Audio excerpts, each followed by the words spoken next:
সুপ্রিয় দর্শক, আসসালামু আলাইকুম। আজ আমরা চলে আসলাম চরের একটি দেশি খামারে। আর এখান থেকে আপনাদের একটা তথ্য দিব যেটার জন্য আপনাদের অনেক লাভ হবে যদি আপনি এভাবে গরু লালন পালন করতে পারেন। শুরুতে বলি, এদের খামারে পানির পাত্র নাই, খুব ভালো শেডও নাই তেমন যত্ন নেওয়ার লোক। তবে এরা কীভাবে গরু লালন পালন করে এবং লাভজনক হয়।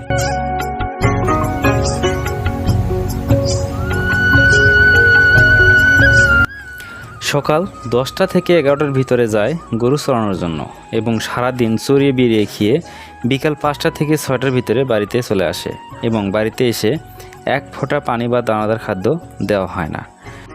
যাই খায় সব প্রাকৃতিক। এখানে প্রশ্ন থাকতেই পারে, পানি কই খায়? আছে তো, নদীর পানি, ফ্রেশ যমুনা নদীর পানি।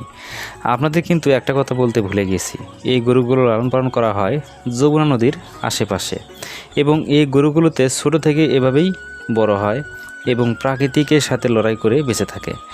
এই গরুগুলো সাধারণত তেমন কোনো রোগ নাই, যার কারণে এই গরুগুলোতে এদের গরুতে সব থেকে বেশি লাভ হয়।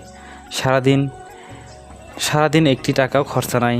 বছরে যে বাছুর হয় তাতে যে প্রফিট হয় তাতে হিসাব করে দেখা গেছে যে আধুনিকের থেকে এভাবে গরু লালন পালন করে সব থেকে বেশি লাভজনক হওয়া যায়।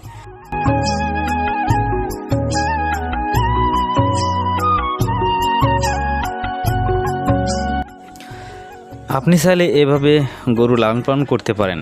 এতে খুব অল্প সময়ে আপনি বড়লোক হতে পারেন।